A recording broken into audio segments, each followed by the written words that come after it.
반갑습니다. 김영무의 붓다 편력기 그 5번째 시간입니다. 오늘 이 시간에는 지난 시간에 거론되었던 소승불교의 무아론이 무한정 확대된 개념이라 볼 수 있는 대승불교의 공사상에 대한 고찰을 해보겠습니다. 불가의 전문적 용어로서는 법공이 되겠습니다. 불가에서는 인간의 존재 양상을 일단 오온으로 파악했습니다. 오온이란 5가지 쌓임이란 뜻인데, 인간이란 존재는 결국 5가지 요소의 합체라는 의미가 됩니다. 이 지상에서 5가지 요소의 합에 의한 잠시 잠깐의 머무름이 곧 우리들의 뜻없는 삶의 형태이며, 어느 순간에 그 오온의 흩어짐이 바로 우리가 알고 있는 죽음이 되는 것입니다. 그렇다면 인간을 구성하고 있는 5가지 요소, 즉 오온의 양상은 어떠할까요? 인간의 실체를 유형인 몸과 무형인 마음으로 대입해 보았을 때 주로 공사상을 다루고 있는 반야심경에서는 인간의 몸을 빌색자, 색이라는 단 한마디로 표현합니다. 그리고 마음을 받을 숫자 수, 생각상자 상, 가행자 행, 알식자 식의 4가지로 세분하여 그 마음과 색의 합을 오온이라 했습니다.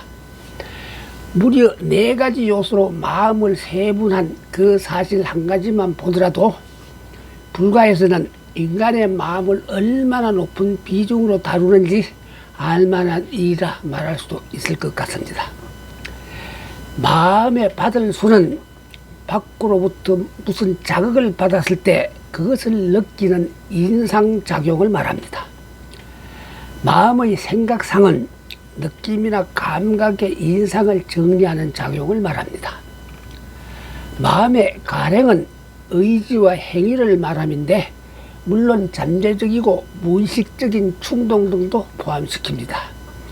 마음의 알식은 인식을 말함인데, 분별하고 집착하는 작용 등을 가리킵니다. 불가에서는 일상생활의 지혜 또한 이 식에 포함시켜버립니다. 물론 이들 수, 상, 행식도 불가의 전문용어로 우리들의 일상적 개념과는 다소 먼 거리에 있습니다.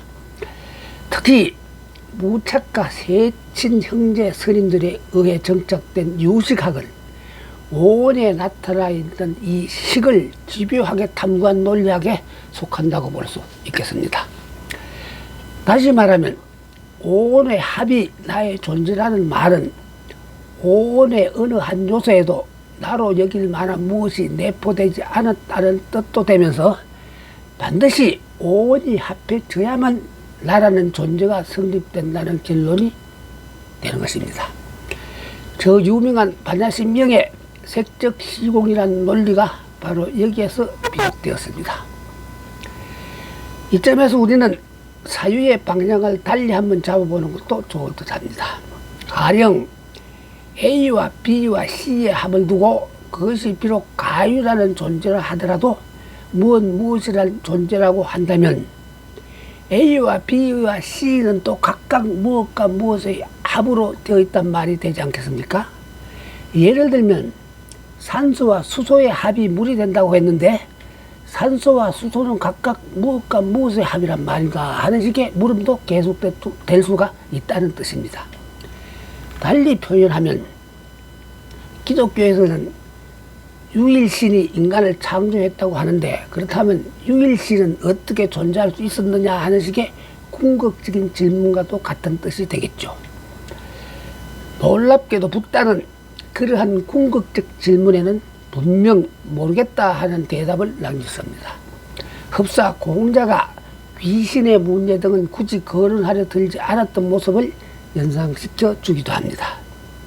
실제로 자신이 잘 몰랐거나 알았다 손 치더라도 대답의 필요성을 못 느낀 탓인지 그런 건 우리가 알 수 없는 일이겠지만, 붓다가 정의 내리기를 유보한 부정사항은 다음과 같은 14가지나 되었습니다.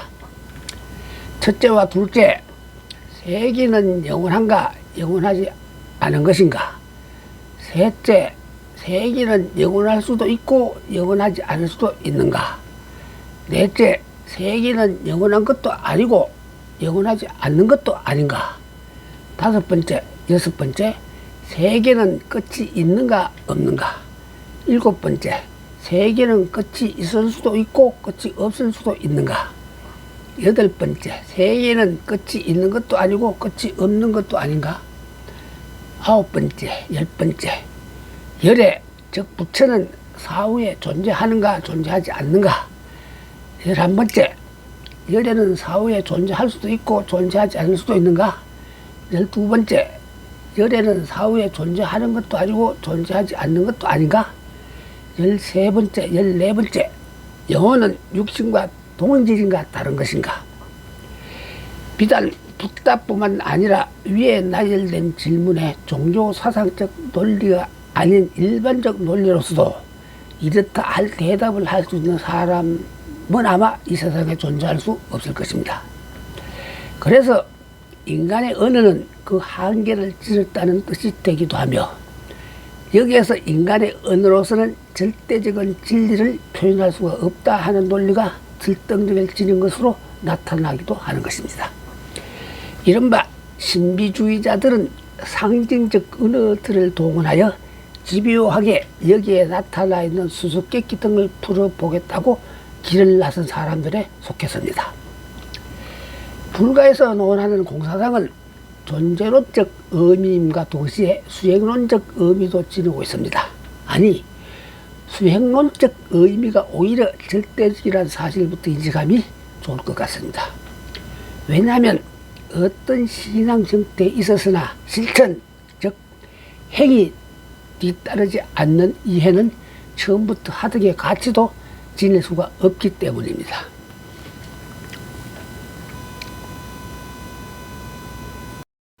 서양의 기독교 문화권에서는 대개 철학자들이 적어도 한두 번쯤은 유일신의 존재 문제와 사생을 결단하듯 한판 실험을 해야 한다고 했습니다. 기독교를 모르면 서양 문화를 이해할 수가 없다는 말도 있고 유일신과 관련된 문제만 제대로 이해하면 서양 문화의 절반은 파악된다고도 했습니다. 그에 비춰볼 때 불가를 이해하려면 누구나 이 공사상과 대판 실험을 하지 않을 수가 없게 되어 있습니다. 빌공을 제대로 이해하고 보면 해탈의 길로 나아갈 수가 있지만 공을 잘못 이해하고 보면 허무의 늪에 빠질 우려도 충분하기 때문입니다. 오죽했으면 제2의 불타라는 용수, 즉 나그네주나가 그의 대지도론에서 이런 말까지 남겨두었을까요? 자성으로서의 빌공은 그들 범부들한테는 무섭고 두려운 것이 될 터이므로 공성과 무소유를 들으면 아마 깊은 구덩이에 빠지는 것처럼 느끼게 될 것이다. 때문에 신바리보살, 즉 처음으로 불교에 입문한 자들 앞에서는 바냐바라밀의 공사상을 함부로 교설해서는 안 될 일이다. 불교에서 빌공이라 하면 수행적 측면에서 볼 때 중생들에게 있음이란 유의 집착에서 벗어나게 하려는 뜻이 담겨 있습니다. 그렇다고 있을 유의 집착에서 벗어나면서 다시 빌공에 집착함도 제대로 공을 파악함이 아니라고 했습니다. 그래서 유식학파 등에서는 공과 무상의 진리를 제대로 체득하면 통다리의 계위에 오르는 것으로 보았는데 통다리의 계위가 바로 깨달음의 경지였습니다. 철두철미한 유무 논리로 공사상을 체계화시키고 본격적으로 중도론을 전개한 용수는 일체법이 곧 공이라는 정의를 내리면서 그 법공을 다음과 같이 해석하려 들었습니다. 빌공이란 있을 유도 아니고 없을 무도 아니고 있지 않은 비유도 아니고 없지 않은 비무도 아니다. 존재가 아닌 한 거기서 어떤 사물이 생겨날 리는 없다. 그러나 동시에 그것이 없을 무가 아니라면 거기서는 어떠한 형태이건 간에 무엇이 나타나야 한다. 없을무가 아닌 어떤 사물, 다시 말해 비무라는 명사를 암시적으로 간주할 때 어떠한 형태이건 간에 존재를 가지고 있는 한 사물은 또 사라질 수가 없다. 그러나 동시에 그 사물이 존재가 아니라면 그것이 존재에 정착하지 않는다는 단순한 사실로 인해 그 사물은 사라질 여지도 있다. 그리하여 그 비무는 영원히 비유에 의하여 짐식되기 마련이다. 앞뒤의 문장을 생략하고 철저한 논리말로 요약한 법공의 개념이 되어서 다소 어렵게 느껴지기도 할 터이지만 그 의미는 오히려 간단한 것입니다. 용수의 철저한 논리에 의하자면 있을유는 절대로 없을무가 될 수 없고 없을무는 또 있을유가 될 수 없는 것이다. 그뿐만 아니라 엄격한 의미에서 생이란 무에서 유가 나타남인데 무에서 유가 나타날 수도 없는 일이니 원래부터 날생은 있을 수가 없다는 논리가 성립된다. 생이 있을 수가 없는 일이니 사라짐 즉 죽을 사 또한 있을 수가 없는 것이다. 그러니까 유나 무가 아닌 빌공 즉 일련에 의한 가유의 상황에서만 생과 멸함의 가능성이 보장될 수 있다는 뜻이 됩니다. 그래서 공을 흔히 묘유로 표현하기도 합니다. 바로 이 논리의 정의가 바자심경에 나오는 불생불멸의 이론이 됩니다. 공사성의 입장에서 바라본다면 사람은 태어난 적도 없고 사라짐도 없다는 뜻이 되어 생사일의가 성립되기도 합니다. 용수의 이론에 의하자면 제법의 자성이 곧 공성이며 그 공성은 오직 연기에 의해서만 유정되고 있습니다. 되풀이 되지만 연기란 이 세상의 모든 존재들은 절대로 홀로 우연히 생겨나거나 존재할 수가 없고 반드시 어떤 원인과 그 원인의 결과에 의해 발생되고 소멸되기도 한다는 논리입니다. 용수의 중간학에서는 우리가 빌공을 잘못 보는 경우가 이제의 원칙을 무시하고 공을 정의하거나 그 작용을 유추할 때라고 했습니다. 그러한 지적에 의해서 우리는 비로소 일상으로 되돌아올 수 있는 진리를 반갑게 마주칠 수가 있는 것입니다.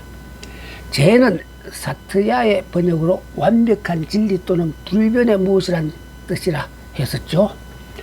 용수가 말하는 이제는 진재와 세속재인데 참진리라는 진재만으로 빌공을 해석하여 들었어도 참된 진리를 만날 수가 없고 세속재만으로 공을 해석하여 들어서 참된 진리를 만날 수가 없다는 뜻입니다. 그의 중도론이 바로 여기에서 나온 내용입니다. 용수는 절대적인 진리를 진재로 보면서 진재는 아예 침묵이란 말로 정의해버렸습니다. 여기서 말하는 침묵은 진리의 본체와도 같은 의미이고 정멸이 되기도 합니다. 또는 번뇌의 경계를 영원히 벗어난 경지인 열반이라 볼 수도 있습니다. 그러면서 진재상은 평등성, 동일성에 있다고 했습니다. 말하자면 진재는 궁극적인 경지에서 인간의 사유 저편에 위치하는 영원한 신비의 세계라 말할 수도 있겠습니다. 마치 없을무에서 있을유가 생겨났다고 말한 노자의 없을무와 같은 개념이거나 주역에서 말하는 태극과도 같은 개념이 되겠습니다. 따라서 진재의 입장에서만 보자면 우리 인간의 언어는 한갓 희론에 불과한 것입니다.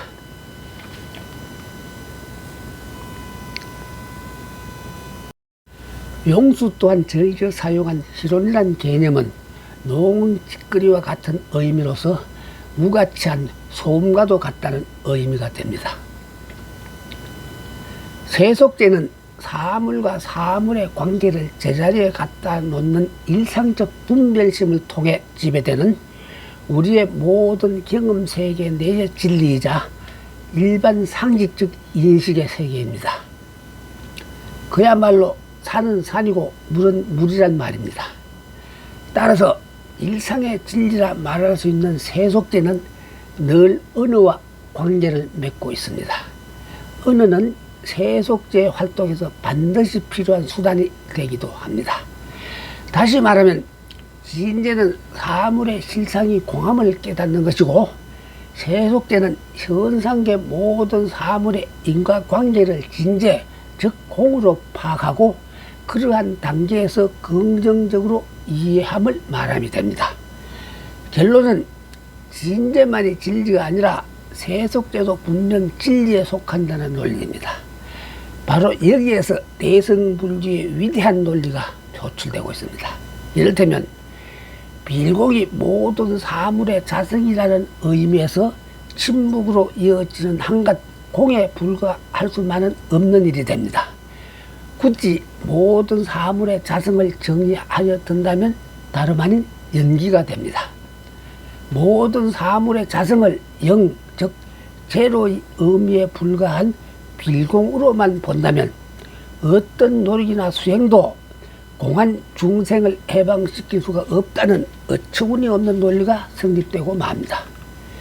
그럴 경우에는 세속제가 진제를 오염시키는 것이 아니라 오히려 진제가 세속제를 침입한 꼴이 되어버리고 맙니다. 그것은 표상의 수준에서 무관심과 모든 도덕성의 파괴 내지 절망의 결과만 가져오게 됩니다. 공을 다시 말해 허무나 단별 등으로만 해석해서는 절대로 안 된다는 뜻이 되고 있습니다. 거듭 말하지만 세속제를 무시하는 빌공의 견해란 이 세속제가 진리의 성질이라는 것을 망각하고 있음을 뜻합니다. 그것은 가유로서의 인간 존재 현상을 곡해하여 그야말로 무가치한 존재로 이직함과 같은 꼴이 되고 맙니다. 그러한 빌공은 경험세계의 외형을 파괴할 뿐만 아니라 원인과 결과의 관계, 즉 연기까지 파괴하고 만다는 결과로 이어집니다. 적어도 경험세계는 구원 활동의 기반을 확보할 수 있을 만큼의 경고성을 유지하고 있다는 사실을 망각해서는 절대 안 된다는 뜻이 됩니다. 객담이 되겠습니다만 감각적일 뿐만 아니라 습관적으로 기계적이며 스피디한 생각과 판단에 의존하는 현대인한테 불교적 논리의 이해는 결코 쉽지 않을 것으로 짐작되기도 합니다. 그러니까 불교적 논리를 이해하고 이직하면은 다소 명상적 생활 태도가 필요하리라고 봅니다. 시청해 주셔서 감사합니다. 다음 시간에는 붓다의 참선에 대한 탐구를 해보겠습니다.